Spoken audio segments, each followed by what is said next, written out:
Welcome to WFPC Podcasting, your local source for the heart and history of Pike County, Indiana.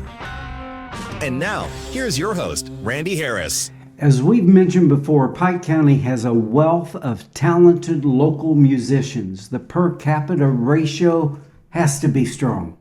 Two of my all-time favorites are Lynna and Jim Woolsey.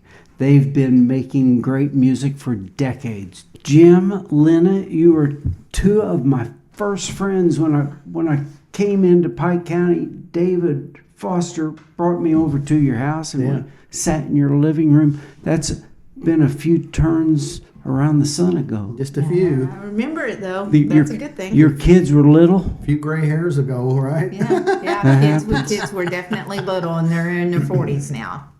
And you two have been making music for many, many years. Mm-hmm. You were telling me before the camera was rolling, 1977, you had an accident. 79. 78. 78. 1978. Right. August 18th. Yeah, August 18th, 1978. And you two had been dating, got back together, but you've put a book. Well, I broke up with him. It's a long story. You have to read the book. I'm just going to say I broke up with him, and he came to Kentucky Fried Chicken and said, I got to talk to you. And I couldn't stay after work or I'd get in trouble at home. And I said, well, I can't talk to you right now. And the next day at noon, he fell, or a little after noon. Right after lunch. Yeah, after lunch. So this was Kentucky Fried Chicken, where the package store is yes, today. Yes, where it is today. And he wanted to talk, but you couldn't put it together at that time? Nope. And I had broken up with him like 2 times prior to that, but that was his fault. And the other one wasn't his fault, but it's in the book. So tell us about this book. Where do we find this book? Well, you can go on our website. Okay. Jim and Lynna, Lynna, Woolsey, WOOLS, as in Sam, EY.com. And we've got our music is on there, and you can read about us, and the book's on there. Well, fabulous. Or it's actually better if they just find us on Facebook and private message me. And it's better for them. It's better for me. So Mail them. yeah, and I'll just mail them one out. They can ask me about it, So perfect. And it's just Lynna Woolsey. Jim and Lynna Woolsey. It's Jim and Lynna on Facebook. Yeah, as or well. they can do Jim Woolsey, or they can do Lynna Woolsey. Yeah, we have 3. 3 different. Yeah. Okay. But this is quite a tale. Yeah. Yes, and that was actually fell together within about 3 or 4 months, and to write that, I wrote it, and then I sent it to David Morse there, and he's a songwriter, but he was actually a big journalist as well, and he edited, but he said, why don't you consider, because I was writing it from Jimmy's point of perspective, and he said, write your side too and go back and forth. So you'll see in just regular type, it's his story, and then right after it tells more of the story in italicized from my point of view. So it goes back and forth, kind of almost like a notebook. It's pretty neat. Yeah. It'll draw you in really quick. Okay. Well, I'm anxious to It's jump into it. All about the community and people who were involved in helping us. Rick with Lane. things. Yeah. He's in there. He was in the ambulance with me, and the paramedics. So He said, I'm riding with him, and they're like, are you prepared to watch your friend die? And he said, he's not going to die. And he rode with me in the ambulance, so that's in there. Well, and thanks to him, a shot was reversed. You'll have to read it. Yeah. When you finally made it to Evansville after a detour. But, So I am a walking, breathing miracle, no doubt about it. Yeah, and there's miracles that occurred in there. God works. I was going to say it's all the grace of God. It isn't is. Absolutely. To God be the glory for I got, all of it. 47 more years than I planned on having. Because at one point I prayed for God to take me. I couldn't take anymore. Mm-hmm. And they had actually called the family in. And because they didn't look for me to make it. It was all internal injuries, and things were like a 4-inch tear in his stomach. And So where were you? You were in Campbelltown. Yeah. What were you doing? We were building that building, that industrial building there. I don't know what the name of it is now. It was a Gymco. it was then. And then it was 4-star for a little Yeah, it bit. was 4-star for a little And I don't know who's got it now, but it's right next to, there's a log cabin there on the left, and it's to the left of that.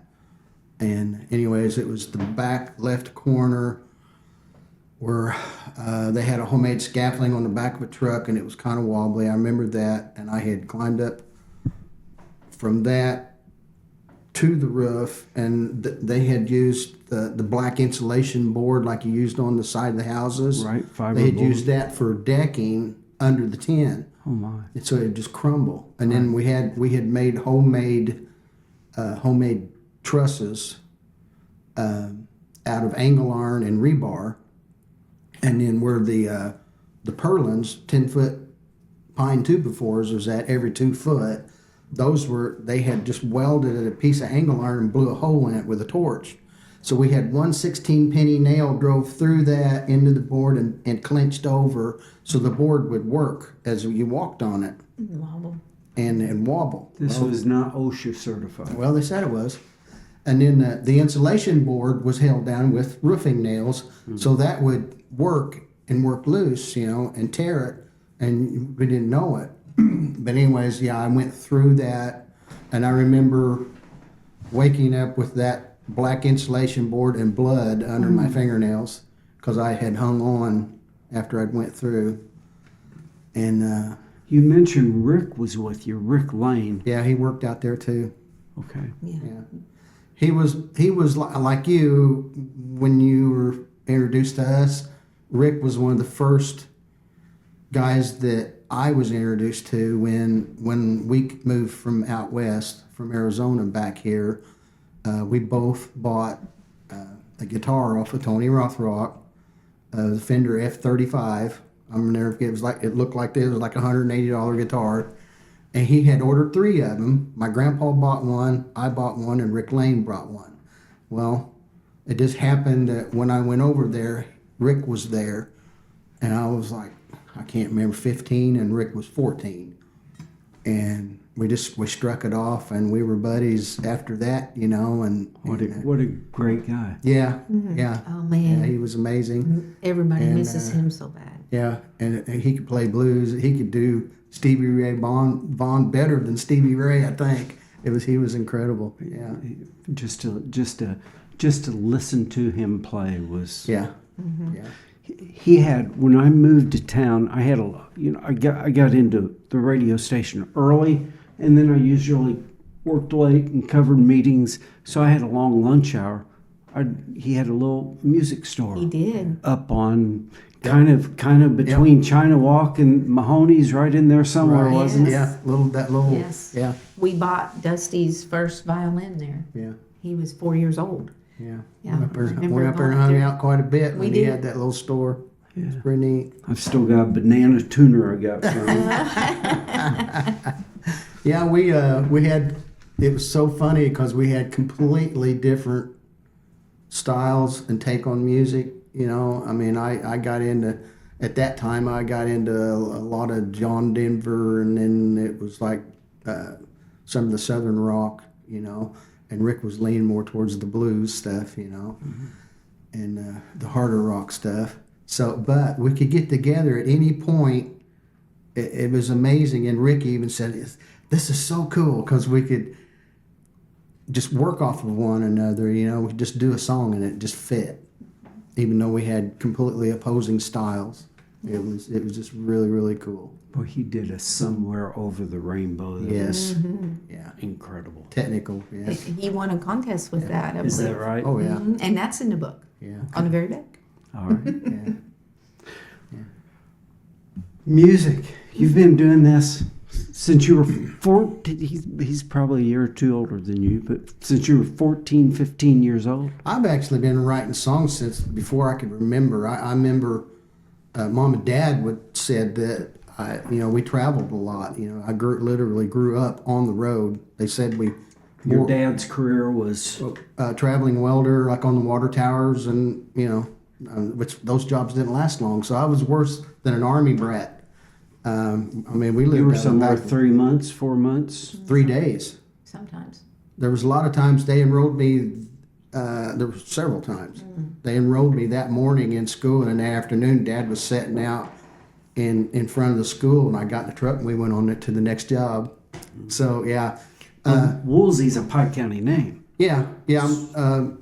My mom was from Pike County, Swains and Swain, Wirral, Boys. and then Dad was he grew up in Vincennes, but he traced his lineage all the way. He talked to Hack Woolsey over at Winslow. Mm-hmm. He was an old gunsmith. And he told the story of 3 brothers coming over from England, and one stayed around this area, one went to Canada, and one went with Brigham Young and founded Salt Lake City. Wow. And we didn't, it was like, I forgot to turn my phone on. I better do that too. And fix that. So anyway, let's see, where was that? When we were living in Kingman, Arizona, Dad went down to the local Husky truck stop to fill out a credit app so he could run a gas ticket, and the guy was taken back. He looked at that and he kind of backed up, and he looked at Dad with this puzzle, and he said, "Are you serious?" And Dad like, "Yeah, is there a problem?" And he said, "Wait a minute." And so he left and he come back with an older gentleman, and he introduced him, and his name was Ernest Woolsey. Cool. And he stuck his hand out, shook Dad's hand, and then the rest was history. But it was just like they were Mormons, and they had 13 businesses, including the Husky truck stop there in Kingman, Arizona. Wow. So yeah, pretty amazing. So we haven't met the ones in Canada yet. So it's coming. Yeah. And you're a Stafford. Was in Stafford, yeah. Yeah, I'm just saying. There's Yes, there's a lots of Yep. There's a lot of Stafford history Yeah. in Pike County. Oh, yeah. there is. You two came together high school. After It's after I high was school. after it was after I graduated high school. Yeah. And you'd been writing music. Yeah, I got sidetracked. Since you were about 3. Yeah, I was like Rocking. 3 years old, rocking, in the vehicle driving down the road, and I'd make a song out of anything. And so I've been like writing since before I can remember, actually, just putting songs together out of whatever subject matter that would pop in my head. And so I've had that desire to write my whole life. And That's great. it's just it's a release for me. It's a peace of mind. I wrote about so many things, good and bad, funny things. It's just something good to do. I love writing about life in general. The characters like we were talking about. Hector and my grandpa, both my grandpas. Lots of other people. There's been several. My people. mom, my grandma, we Yeah. use anybody, so watch what you say. Yeah. Because you may have a song written about you, Randy. Yeah. Tell me about Pike County blues. Yeah.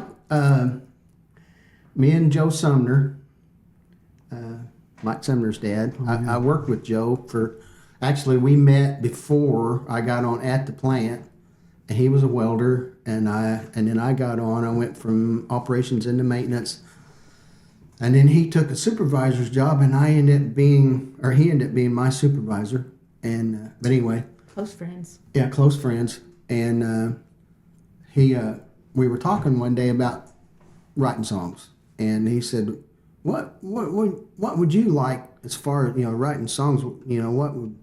What's your drive?" I said, "Well, I would love for just one of my songs to become like a classic, something you go to a jam and everybody be doing it, All right. and just a traditional standard, And so he's like, So So it was a couple weeks went by, and he called me. He said, I think I got your song. And I said, like, okay, what is it? He said, Pike County Blues. I'm like, oh, okay. I think I can write that. So I did. I just, it was like, what, the next day, 2 days? I just kind of, we went through you remember the T-shirts, Come Hell or High Water, with the flood, drought, tornado, all in the same year. Well, that's in there. There's a part where Melvin Austin, he married my mom first. Great guy. Well, they separated, divorced. We liked Melvin so much that we thought, her mom was widowed, so we introduced Melvin to her mom. Well, it was less than a month they were married.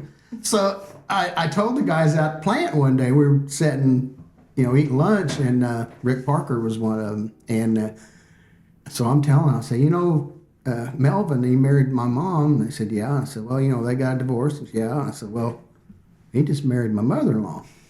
And Rick looked at me and said, Jimmy, he said, you realize, he said, that makes your wife your sister.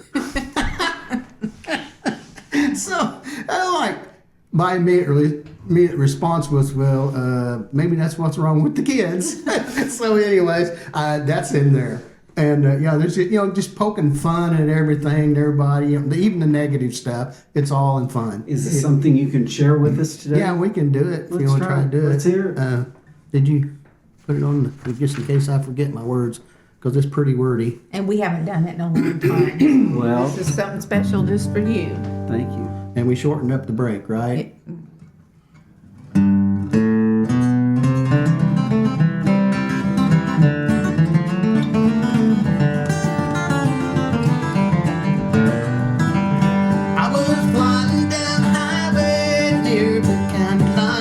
Went out of nowhere, a care hit me broadside on what to do with these Pike County blues. Oh Lord, I can't lose these Pike County blues.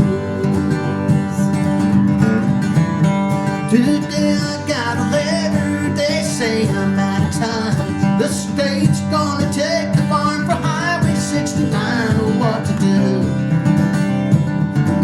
with these Pike County blues. Oh Lord, I can't lose these Pike County blues.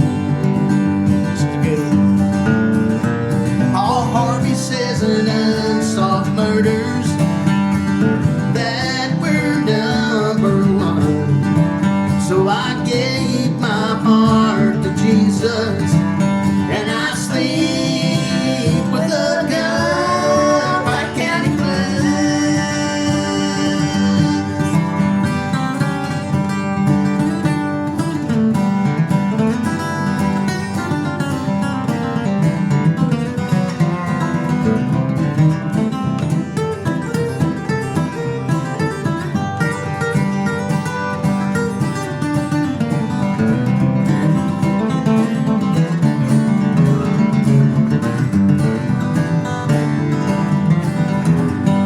Come hell or high water was our favorite cheer, with the flood, drought, tornado all in the same year. Oh, what to do with these Pike County blues? Oh Lord, I can't lose these Pike County blues. Now I live in a trailer with no place to hide. My neighbor's a bad dealer with that look in his eyes. Oh, what to do with these Pike County blues? Oh Lord, I can't lose these Pike County blues. A man married my mother, and he married my mother-in-law. Now that makes my wife my sister, and it just don't seem right at all.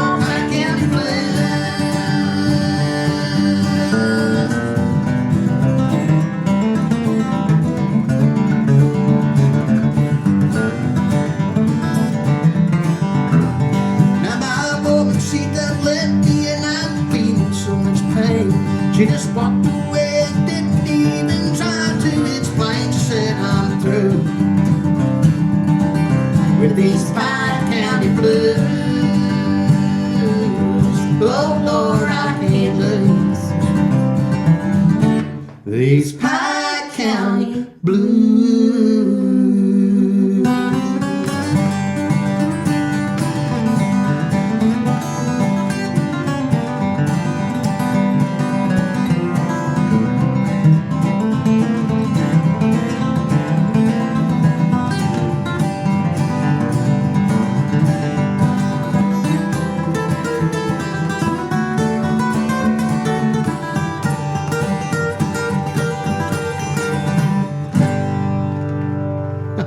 Isn't that fabulous? That is great. And that's the only one.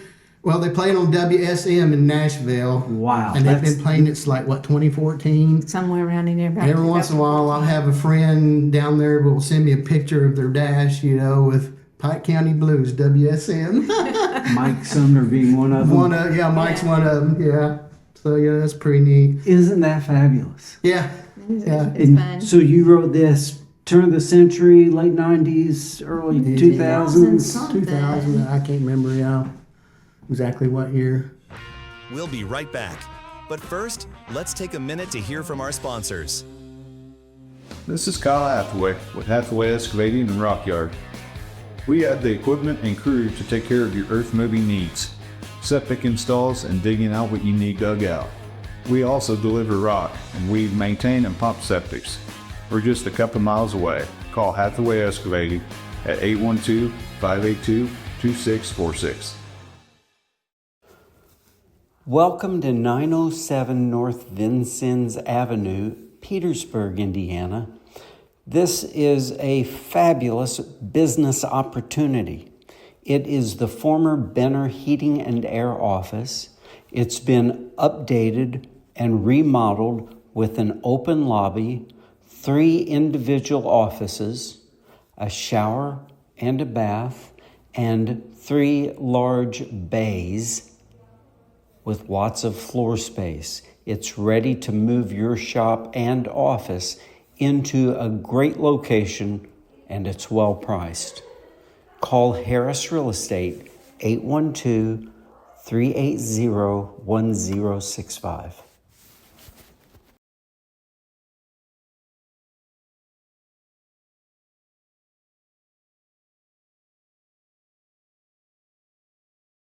And when you wash your car or vehicle on a regular basis, there are many advantages. You're easier to see, you preserve the life of your vehicle, help maintain its value, protect its paint, prevent corrosion, and it just looks better. It only takes 6 quarters or your credit card to get it started. Stop by Petersburg Car Wash today. Petersburg Car Wash, home of the springtime yellow Mustang. 401 South 9th Street, Petersburg. Well, that's great. We've got to laugh at ourselves, don't we? Oh, absolutely. Yeah, we have I'm to sure do there's some that. things that people are like, oh, why didn't you put that in there? But, hey, it's all part fun. of it. Yeah. It's part of it. You mentioned Tony earlier, and gee, it seems like all music around here, Tony and the Swains, and Yeah. you were in the Patoka Valley Boys pretty young. Yeah. My grandpa, I said, when I come home from out west, and actually I had come home and visited the prior summer and lived with Grandma and Grandpa for that summer, and my dad had let me bring a guitar on the airplane with me, and so I started learning off of Grandpa, flat picking, because he played with my Uncle Albert, which was a tremendous fiddle player, and Grandpa, it was his duty to play the guitar behind Uncle Albert, and he learned all those, how to flat pick like Doc Watson, all those fiddle tunes. And so I was, Grandpa's like, what do you want to do? I said, well, I want to learn how to flat pick like you. So I want you to show me. He said, well, I can't teach you anything, but he said, you can watch me. And he said, if you can pick it up, you're welcome to it. You can have it, he said. So I'd watch his hands, and then I'd go out on the back porch and Try it. and hammer it out, and then he'd come out and listen to me. And in that process of not learning it exactly note for note, I could kind of have, he let me kind of have the freedom of interpretation, I guess is what you would call it. So I somehow come up with my own. Figured out your own style. Yeah, I had a little bit of grandpa there, but then I somehow come up with my own thing too. Jimmy. Yeah. So, but anyways, like I said, I was, what, 15? Yeah, you were 15. And then grandpa's like, he said, you're really, he said, I like what you're doing on guitar. He said, you're doing good on it. He said, you know what? I'm going to let you have her, which meant he was going to, just, he wasn't going to play guitar anymore. I was, and he was going to pick up the fiddle. And then that's what he did. In the Patoka Band. And he took me over to Tony's and Gerald and stuff, and he just basically introduced me to that. And Grandpa said, he said, this is my grandson, and he's doing really good on guitar, and I'm going to play with us. Wow. And that's the way it went, and Tony and Gerald was like, yeah, and so, and I ended up, yeah. Jake Foster sent me a message the other day. He saw the Tony Rothrock interview and sent a message, and it was a link to Tough, Pretty, or Smart. Yeah, off the folknet. That was Folk Streams. Dylan Buston produced it. Yeah. Yes. Wow. A full documentary. They followed us around for a year. Yes. With cameras. Wow. And this was 1980, 81, 80-ish. It was after we got married. So we were actually dating when they started. And we had gotten married, and they were still, yeah. Because they came and stayed with us a little bit after we got married in 1979. So it was around 1980. Yeah, but it's really good. They show, it's amazing because they go through all the different lifestyles of all the members of the band. From like me, I was the youngest, and me and Lynn on the motorcycle when they got us riding up 450 from Shoals to Williams, that real beautiful road. And so they have us on the motorcycle, and then me doing an original song that I had written behind us in the background, to Tony and Gerald doing the coal mining thing, and all of their stuff, and Randy, I think, with doing the hunting and the dogs. Yeah. And then Hector was so awesome, because they had him, actually got him operating the steam engine like he did back when he was a young man. Wow. And it's just, it's a really, for 30-minute documentary, it's a really, really good thing to see. And I still watch it and cry, because this, all those old guys are gone now. It's just, I think it's just, me and Tony and Randy. Randy. Yeah. That's all it's left. When did you start collaborating? You had 3 kids you had to raise. She was behind the scenes songwriting. She would give me little tidbits, but she would never take credit or let me put her name on the song. And I went to I only remember what year it was now. I went to a workshop down in Georgia, Louisa Branscombe, and through that process, I was already, I loved doing it anyway. But after I went down there, I was just like on fire, Right. And I come back, and I told her, I said, I'm going to another one, and you're going with me. Great. And I practically drug her down there with me. And after that, she was like, okay. I can write. I'll do it. Yeah. But the music came earlier. I learned early on with him because he played so much. It was either join, because the guitar was in the front seat, I was in the back. Yeah. That's basically what it was. And so I'm like, okay, I've sang since I was 4. I sang in church. Mom got me started in that. And so I sang all that time, and so I could sing, but and I could play a little bit. And so I started learning harmony, and that was horrible at first. Because that's hard. I called my grandma just like you did with your grandpa, and I said, Grandma, can you teach me how to sing harmony? And she's like, nope, you either hear it or you don't. we got And I'm like, okay. So I put Skaggs tapes on, you know, Emily, with the babies. the Whites. And listening. We listen to the Whites a lot. Well, I know, but listening to for the harmony part, Yeah. I studied the Skaggs stuff. And he'd come home and I'd try a little bit and he'd laugh at me and I'm like, I'm going to get it. You're going to watch it. I'm going to get this. And so I did finally. Well, you got to tell about the 2-year running joke that you did with me on the singing off key. Oh, that's probably why I didn't think I'd ever get it, maybe. Yeah. I knew her brother, Dwayne, her oldest brother, and he was tone deaf. He couldn't carry a tune. It was terrible. And so the whole time we were dating for 2 years, she was doing the same thing. And I was like, oh, bless her heart. You know, I loved her anyway, you know. It's like, So then singing. after I fell and I was recovering, I didn't know that she was taking the tapes that I had been giving her brother for guitar lessons. She'd been taking them and actually doing what Marty was supposed to be doing and learning the songs, you know, the guitar parts. But she even took it a step further and learned all the lyrics and the melody and sung the song. So she come down while I was recovering and did one of my original songs, California Blues. Wow. And it shocked me. And I was just like, okay, what was all this time you've been singing off key? You know, it was a big joke. Yeah, I'm like, I'm just kidding. Probably the longest running joke in Pike County, probably. What do you want to play for us now? What do you want to do, baby? I don't know. We've got we write basically on what things that have happened to us, and so we've got one here that you want to do. It never rained at Grandma's house. We can. I told him one day coming home. I said, you know, it never rained at my grandma's house. At least if it did, I didn't know about it. And that's what inspired this song. It never rained at Grandma's house. And we wrote this with Rick Lang. What was your safe haven? You know. Yes, who we're writing with. We've probably written 40 songs with him lately since COVID. And so we wrote this with him when we presented it. And he said, oh, yeah. So we wrote it about, we had a hard time growing up. You know, everybody has things go on in their family.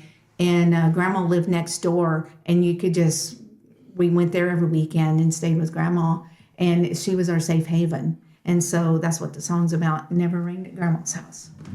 Ready? Yeah.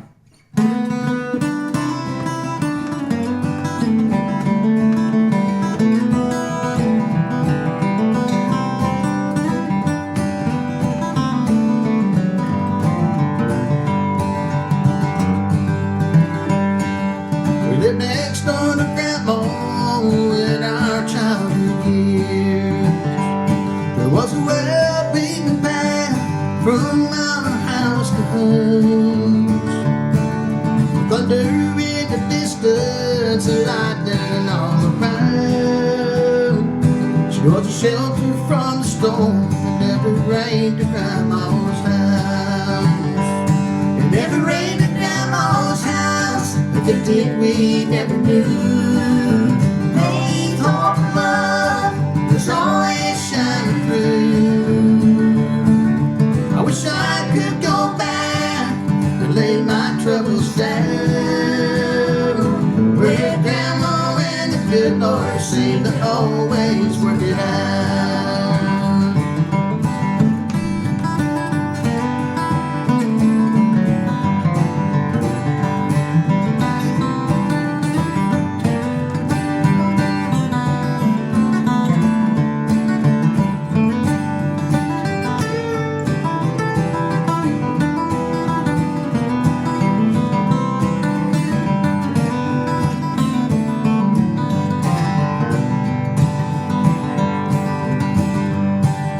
Grandma had a way to calm our every fear. Just the sound of her voice would dry all our tears. Sitting in a rocking chair, Bible open wide, and hearing the stories made us feel so good inside.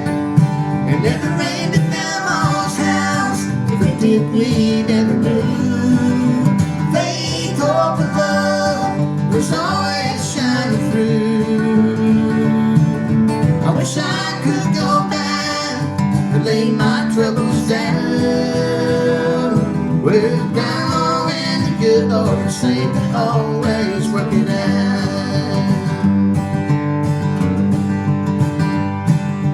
You could truly tell Grandma's heart was filled with love. So kind and so caring, she meant the world to us.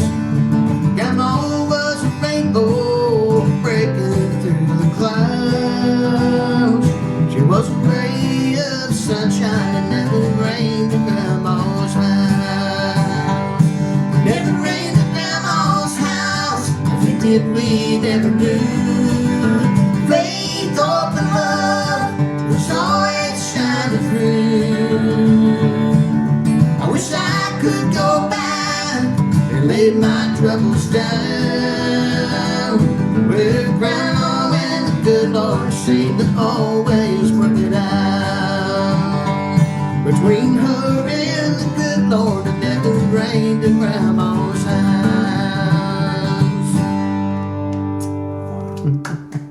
That's great. Thank you. Thank you.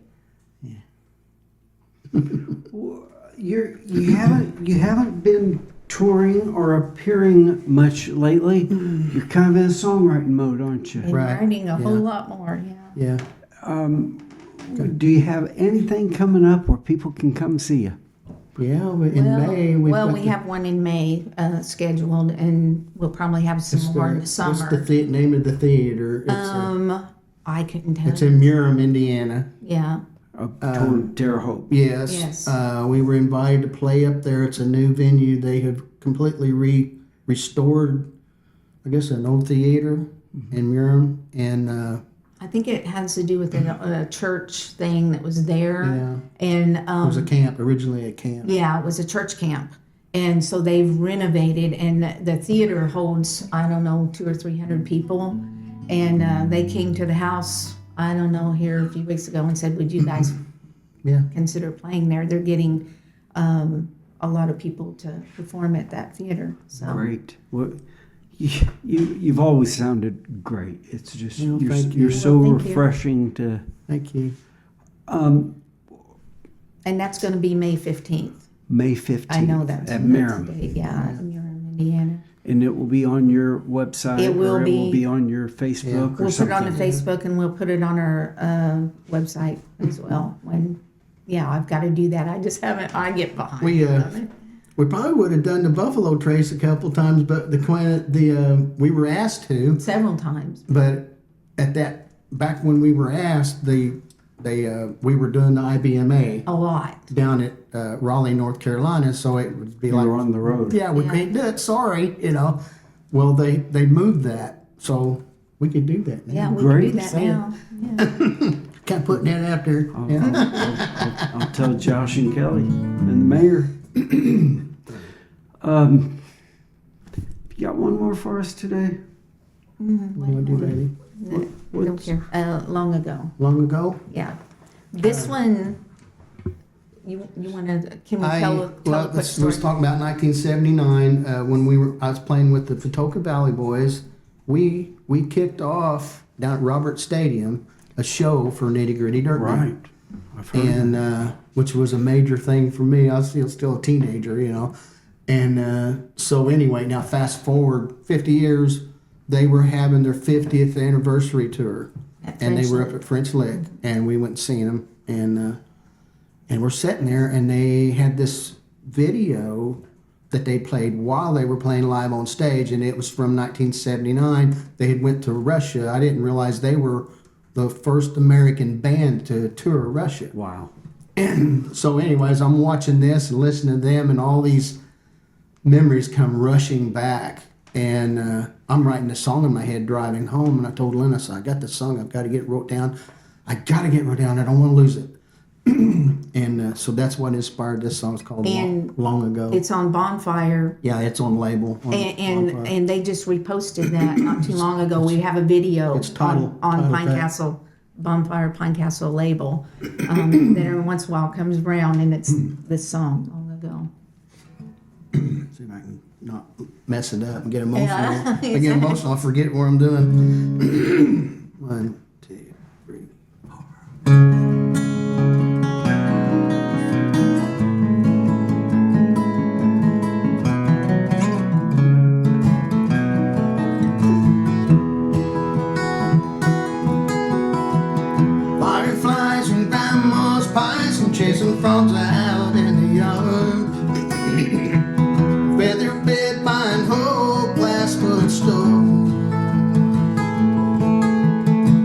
Taking nights and corncob fights, kissing in the barn. Oh, you know, it doesn't seem that long ago.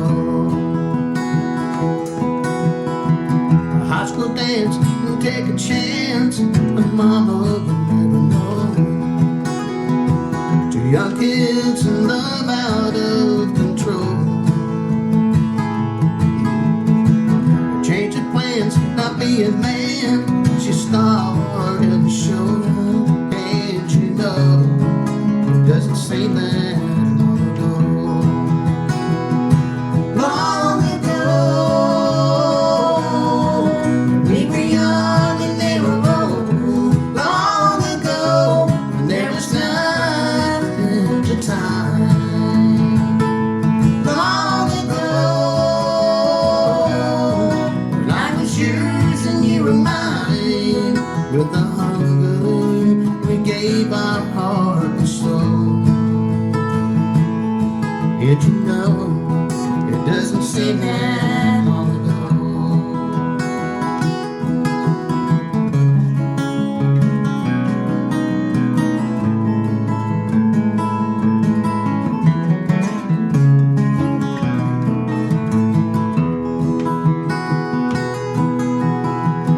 Overtime and nursery rhymes, Daddy said it would be hard. Love out of control. Medicare. Or silly birthday cards, and we wonder, where did the time go? Cause you know, it hasn't been that long ago. Long ago, we were young and they were old. Long ago, there was nothing to time. Long ago, when I was yours and you were mine. With the hunger, we gave our heart and soul. Yet you know, it doesn't seem that long ago.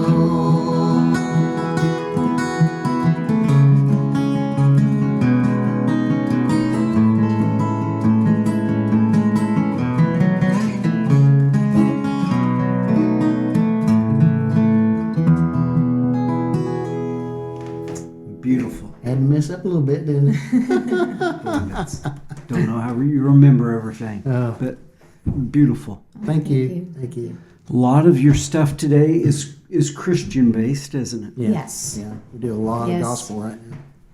Right on. And getting gospel recorded by some bigger names like Darren and Brooke Yeah. Aldridge, The Truth, the Light, the Yeah, Way. we had actually had a number one on gospel charts for what? How many I weeks? don't know, for Pretty a good little one. bit. Truth, the Light, and the Way. Yeah.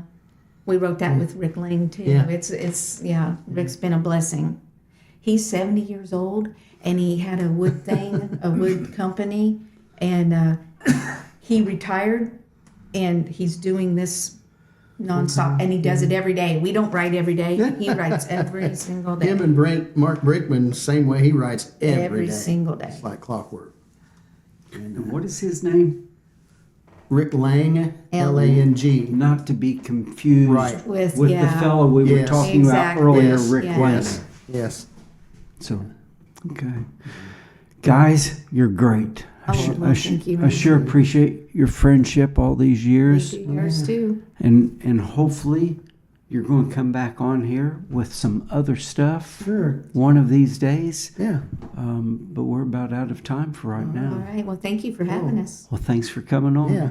Thanks for having us.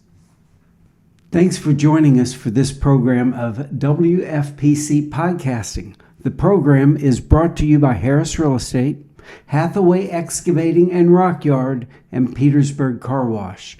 Please like the podcast and share with your friends so more people can hear about WFPC. You may find WFPC Podcasting on our website, Spotify, YouTube, Apple Podcasts, and wherever you listen to your favorite media. Join us next Friday for another WFPC podcast exploring the people, information, and news right here in Pike County. See you next week. Thanks for watching WFPC Podcasting, your local source for the heart and history of Pike County, Indiana. From back roads to town centers, we bring you the voices, stories, and news that shape our community. Join us on this journey through the past, present, and future of Pike County, Indiana. Tune in next week for the next episode of WFPC Podcasting.